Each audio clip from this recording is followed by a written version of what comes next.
award-winning Tennessee Wildcast is on the air with the latest on hunting, fishing, boating, wildlife watching, and all things outdoors. Make welcome your host, drummer and outdoor expert novice, Jason Harmon. Hello, everybody, and welcome to this edition of Tennessee Wildcast. Thanks for tuning in. We got a great show lined up for you today. Mr. Matt Cameron has helping me co-host and welcome me in here to his office in Morristown in front of the Holston General Store. Matt?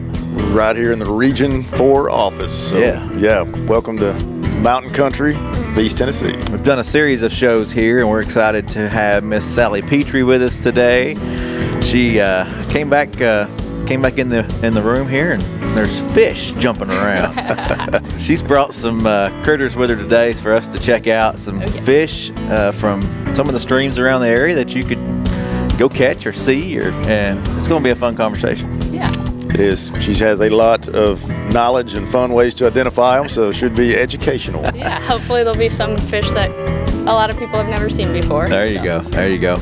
Well, Sally, you've been on the show before, but introduce yourself to the folks who don't know you and haven't seen that episode, but let us know who you are and kind of what you do for the agency. Sure. So I am a fisheries biologist. I work in the Pull your mic on up a little bit there. Okay. Yeah, perfect. Okay.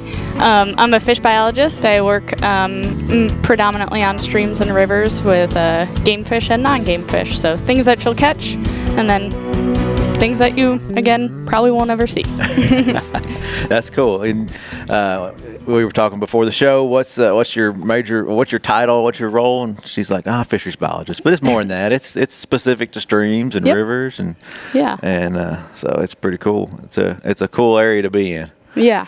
So, all right. Well, and you're not originally from Tennessee, right? No, I'm not. I grew up in Pennsylvania, went to school in North Carolina at NC State, and go Wolfpack. All right. And then I fell in love with the West, moved to Arizona to do my master's degree at the University of Arizona, and worked for the state agency there for a while, and fell in love with fishing and hunting there, but missed my family here, so I moved back east. Awesome. Hunting. Have you been hunting this past year since we've talked last? Yeah, so I haven't been deer hunting yet this year, but I did every year. I go back to Arizona I meet up with a friend of mine, Michelle, and we hunt javelina, which are a little pig-looking thing that are native to Arizona. They're not anything that people, normally would hunt trophy-wise or anything like that, but it's a fun way for us to keep our friendship together and keep getting outside and enjoying the outdoors. So that's cool. Yeah. We thought it was motor oil, javelina, valvelina, something. Yeah. So it's a hog-looking critter, huh? Yeah. They're fun to hunt because they kind of hang out in groups. They don't see very well, so. And when you shoot at one, they kind of run whichever way they're pointing, so they could run right at you. Really? So it's fun to hunt with multiple people too. So, just while we're on that topic, what's the regulation? Can you keep so many, or do you eat them? That's a good question. I get that a lot. You have to put in for a tag, just like any big game species in Arizona, and then you get one. So really? and I love eating them. So there's a oil gland or scent sac or something like that on their back. When you skin it out, you just have to watch out for that and change your gloves when you're dealing with them from the hide to the meat. Right. But as long as you are clean, they taste really good. I invited a whole bunch of fisheries or some folks over, and we had javelina barbecue one night, and they didn't know the difference. So I was going to ask you, do you smoke it like you would a pig? Yeah, I've never done that. I kind of just make barbecue, or I did javelina tacos. I convinced my mom one day to have tacos, and she's like, "Wait, what is this?" I'm like, "Don't worry about it." That's great. That's funny. All right. Well, today I don't want to run out of time because you got a bucket full of fish over there that we want to talk about. Some of the common fish that you would find here in this area. Yeah. And you said you've already quizzed Matt on some of the names. We'll see if he can get them right. Oh, no. Yeah. I'm in trouble. He pulled out a scientific name. I was like, oh man, he's got it down. Just not just a common. Out of 1 out of 300, we probably had to learn. I remember. Yeah. And I don't know why I remember the one. But Yeah. Because it's a good eating fish. maybe so. I can't even spell ichthyology, but I don't know we if I went through it could. in college. And Yeah. It's been a while. Almost 20 years for me. I know. Goodness gracious. I know.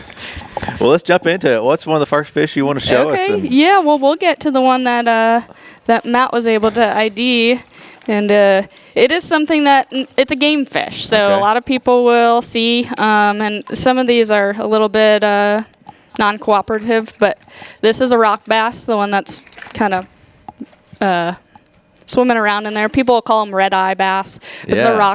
It's a rock bass. These are found under root wads. If you were going to fish for them, you'd fish for them kind of in a pool with root wad. That's hard to say, or some rocks. Obviously, rock bass. So, and they're really long-lived fish. He's trying to hide. That fish you thought was maybe 3 or 4 years old. Yeah. Look how small it is. It really surprised me. Yeah. They live a long time and they're really slow growing. So they can be indicators of good stream health. If you get some really big ones, that means they've survived for a while. So well, that's awesome. I love to catch those. Those are fun fish to catch. They fight too. Yes. Yeah. Oh, Get sure. some light tackle and go after them. Yeah, well, I'll be smallmouth bass fishing on some of the rivers, like the Powell and the Clinch and things like that. And we'll commonly catch rock bass while we're doing that. So Awesome. it's fun. Yeah. What's the little guy in there? Oh, yeah, that's a good question. Is that bait? Is that bait? Yeah, yes. Dinner. He regurgitated. So it's hard to see that guy, and this guy is one of our shiners that we have in Tennessee. It is a Tennessee shiner, and it's going to be hard probably for the camera to pick it up. But Right, that's fine. It sings Rocky Top.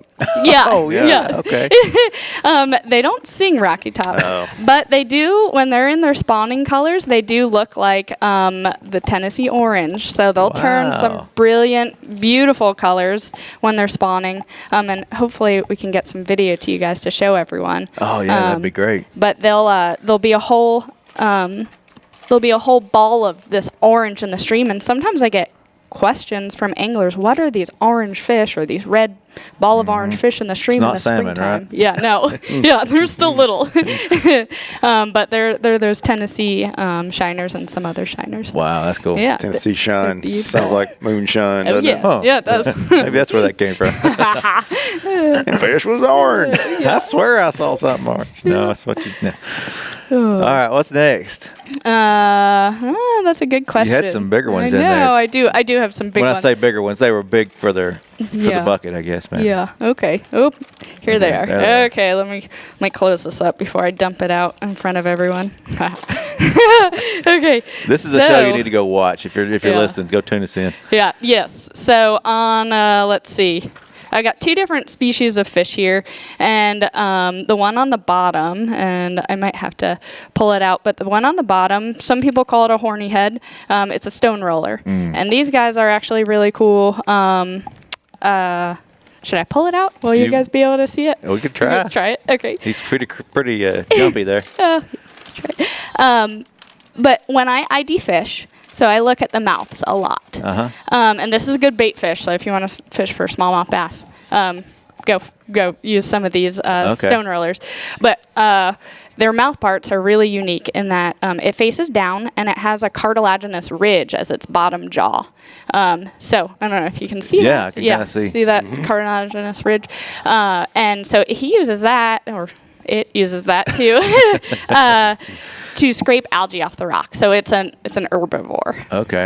But you use those guys to catch smallmouth. Interesting. Good. All right. Hey, remind people about bait and things like that. You don't want to move bait, right? Oh yeah. Let's not move bait. So when you're fishing for smallmouth in that area, use the fish you caught from that area. Yeah, It's very exactly. important not to move bait because you don't ever know what you're moving. Yes, I completely agree. That's good. Thank you. So those were horny heads or central stone rollers. They were called horny heads because they get these tubercles or these bony structures on their heads and Yeah. actually the whole rest of their body when they're spawning. And they little look really cool. spiky things, right? Yes. Yeah. Yes. Yeah. They look cool.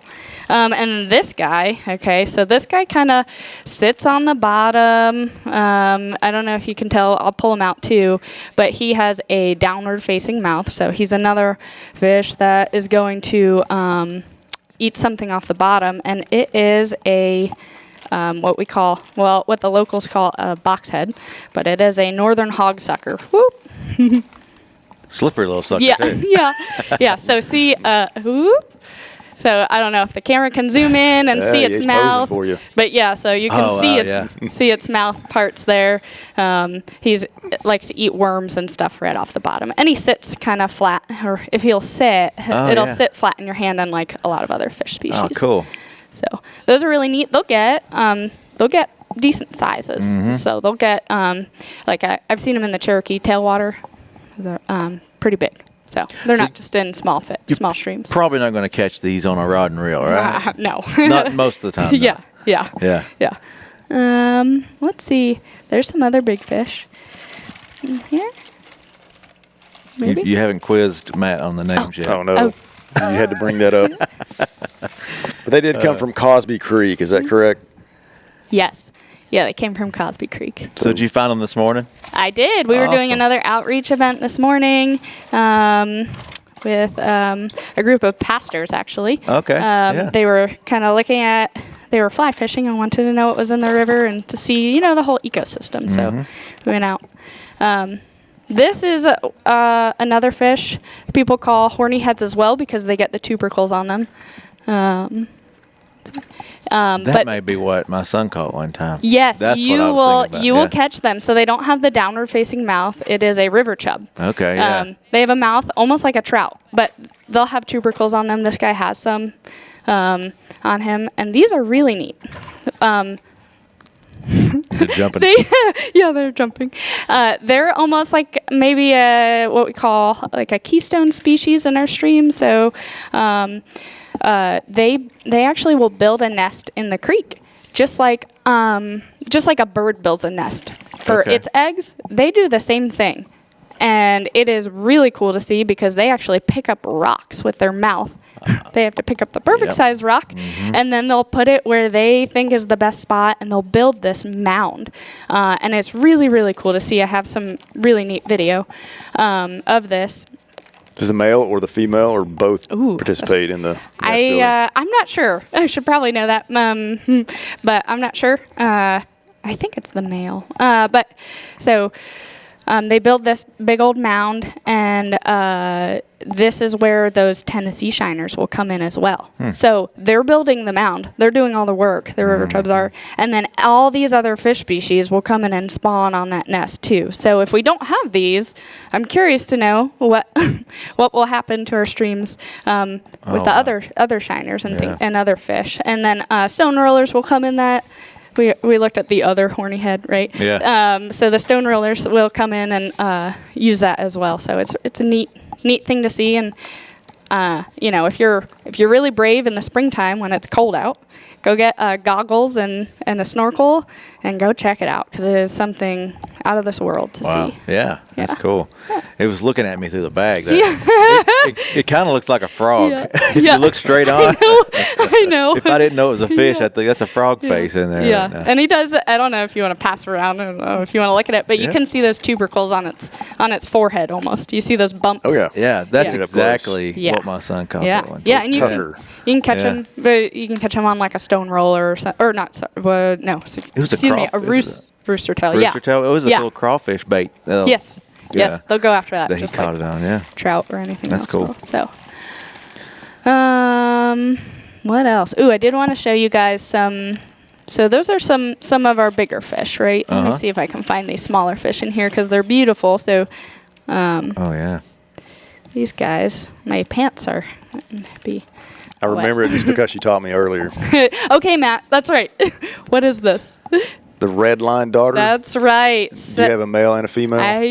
Those males. Those might both be males. Okay. So, and they're hiding. They like to hide in the corners of the bag. So, but Beautiful. if you can see, I'll try not to get in the way of the camera, but you can see this is the red line darter, and you can see that red line on the top of their fins. And that's probably why they're named. So the female of this looks very similar, but it doesn't have the red lines on it, basically.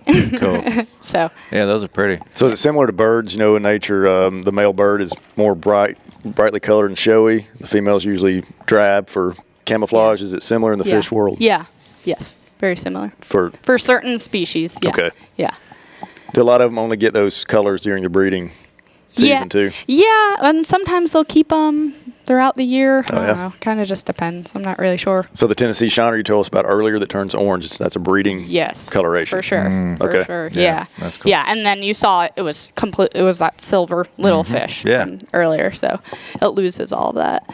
Let's see what else. Ooh, Fishing in a bucket. I know. I still probably couldn't catch one. No, that's why I'm over here.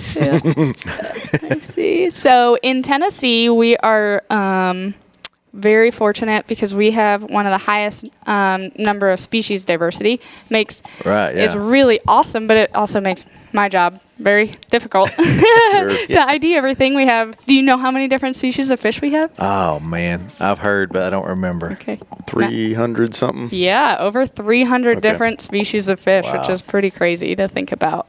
So when we have that, because our state's really long, right? So we have mountains, right? We have brook trout that we can go fish for. It's our native trout, which is really cool, our state. And then up in the mountains, and then we go all the way down into the Mississippi, and we've got the Cumberland Plateau with some topography and all different types of habitats there. Yeah, it's really neat. pretty awesome, isn't it? Okay, so this is one of my favorite fish, and I can pull this guy out of the water, and he sits on my hand. Oh, wow, yeah. Which is neat. Kind of like the, what was the, do you guys remember the other fish that Horny head. No. sat on my hand? Oh, shoot.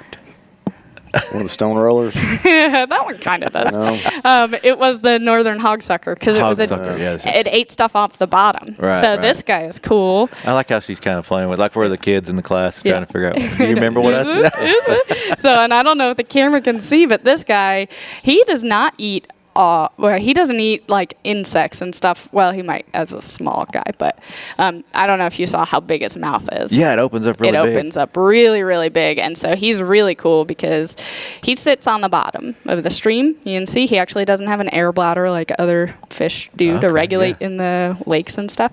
And his eyes are on top of his head. So he's always looking for stuff that he can eat. And he's got that big old mouth. You can almost stick your finger in its mouth. Oh, wow, yeah. So he can eat anything that'll fit in his mouth. And so he's a sculpin, banded sculpin. Sculpin. They're usually pretty identifiable, those big bands on them when you look down in a creek and you can see them pretty quickly. At least I can. And those colors are really good camouflagers. If I was, I was thinking, man, it could sit there and hide and catch its prey or whatever, Yeah. So, and it's really important. A lot of these fish, I talked about the rock bass, how those if once they're really big, they're indicators of good water quality. The sculpin as well, and a lot of these other fish, the river chub that's looking for certain size rocks in the streams to keep our waters, healthy. And so a lot of times the biggest pollutant in the East Coast, I believe, is siltation, which is kind of crazy. You'd think it'd be like something else other than soil. Right. We'll talk about siltation and how it ends up in the waters. Yeah. What contributes to that? Yeah. So there's all different things, right? You can be building a whole bunch of houses and not put up silt fences, and it rains forever here, right? It's always raining compared to where I lived in Arizona, it seems like. So that rain can really wash any time you disturb the natural ecosystem, the rain can wash in silt. And we want to make sure that we're not having that happen. So by putting up silt fences or building in ways and recreating in ways that don't cause this type of siltation is really important for our stream fishes that you guys get to see today. Yeah. I'll leave it at that. That's good. Well, are there any more critters in there, or we want to move on to something else? I mean, there's more. The telescope shiner. Oh, yeah. Remembered him. Let's see if I can find one of those. Oh, you remembered. Okay. Let's see.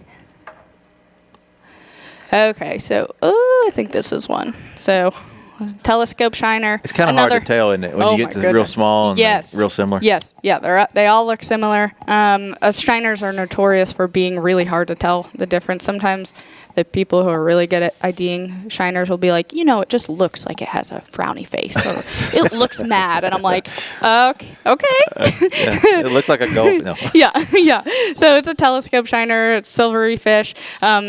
We call this, the way I remember this one is, it has a really big eye, and its scales are supposed to be out of focus, the back edges of its scales. So we call it telescopus out of focus. So it's fun. There you go. But I don't know. So it's silvery fish. Yeah. Important. You'll find them in pools. When sometimes you'll see schools of little white shiny fish in pools. Those are a lot of times your shiners, and a lot of times telescope shiners. Okay. What about the war paint? Oh, yeah. Okay. Shiner. Let me see if I can get this one. I wonder if I can get it in the viewing jar here.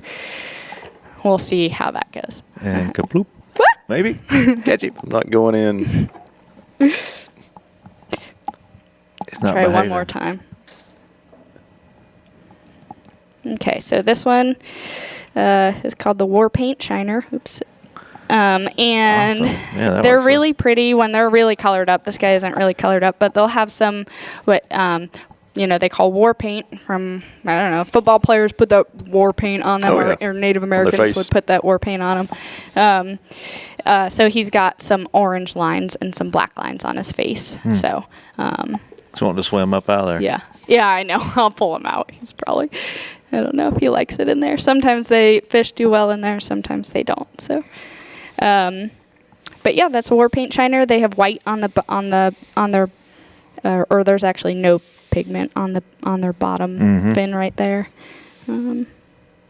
That's cool. You can catch those. They'll get big enough to catch. I've caught them on, again, a rooster tail when I'm trying to fish for other stuff. Yeah. How many times have you caught something and been like, what in the world is that? And turned it loose. Or you see a bird while you're hunting and you don't know what it is. You hear one. It's fantastic to have this knowledge so you can enjoy nature, not only consumptively, but just to appreciate the aesthetic value that it provides as well. Yeah, especially those guys and gals that can just rattle up a bird name when they hear something tweet in the woods. Yeah. It's like, how in the world? It's impressive. And they got these little funny names they remember it by. It does help. Yeah. Yeah, like my telescope is out of focus. That's not the actual Latin name. No, I'm guessing, right? no, Okay. it's not. Darn it. Well, I was hoping it was. You've mentioned rooster tail a couple times. It's like, I don't know. You can catch anything on a rooster tail. It seems like the fish or the bait that catches all fish. Yeah. I'd say throughout history, there's probably been more fish caught on a rooster tail than any other thing out there. And I other guess than live bait. It's really that's really an inline spinner, right? Yeah. But me, rooster tail yeah. is kind of one of the brands. But Yeah. everybody says Yeah, rooster tail. spinners. Yeah. Like chapstick. It's lip balm, but chapstick's a brand. Right? Everybody calls it chapstick. Yeah, exactly. Rooster tail. Let's see if Inline spinner. If you just said that, people would laugh. They wouldn't know what you're talking about. If you use an inline spinner, no, it's a rooster tail. You got another one? I have another one. We'll see how he does in here. He does not like being in the bag, but this one is a greenside darter, and it's a big. Do you guys remember the other darter species that I pulled out earlier? The red line. Yes. So This it's one's- similar. It's another darter. Okay. This one's greenside, and he'll turn a little bit more green during spawning colors. Yeah, he doesn't like being in the bag. He wants to be in the corner of That's it. cool.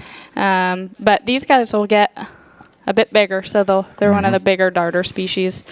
So yeah, it's kind of cool. And these guys are kin to whatever you want.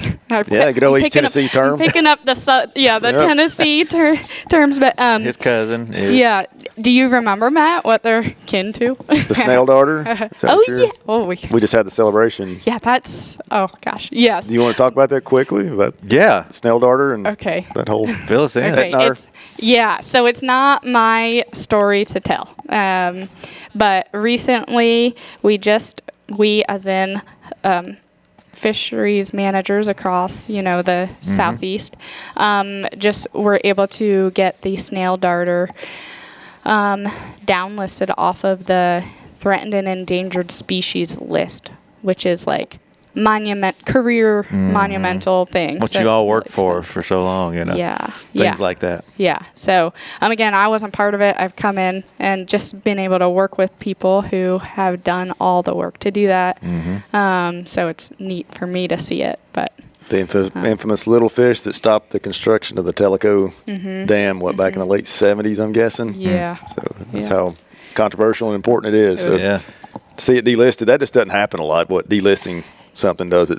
No, it does not. I think it's one of the. No, I don't want to be quoted Just a handful. because I'm not sure, but I think it was one of the first to be delisted on the East Coast. So it's But you were big deal. trying to go perch family Yes. with that, and I went down the snail darter Yeah, route, which is sorry. something to celebrate. Like it's a big deal for the snail darter recovery. Yeah. But those darters are kin to perches like walleye, sauger.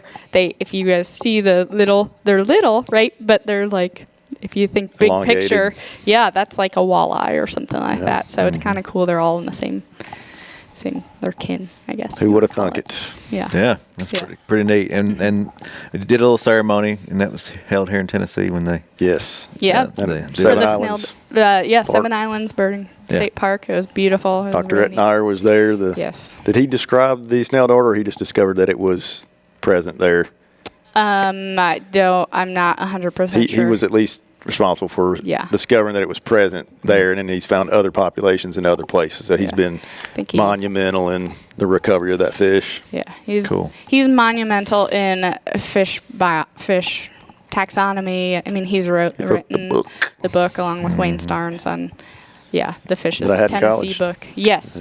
Yeah. Fishes of Tennessee, about that thick and full of full of Latin great knowledge. terms, that I can't pronounce. We're going to run out of time if we don't talk about the winter trout is coming up November 29th through March 10th, 2023. So there's a big range of winter trout fishing time. Do you want to talk a little bit about that before we run out of time? Sure. Because we're going to. Oh, no, okay. Yeah, so we've got 2 winter trout stockings in East Region 4, Maryville, and Fountain City Lake. So those have become popular areas for people to fish, Yes. So go out and try your luck at some of those fish. Yeah. The full winter trout schedule is going to be on our website if it's not already, and you can see where the stockings are going to happen. Sally's got the inside scoop there with the list for this year, and it will be coming out soon.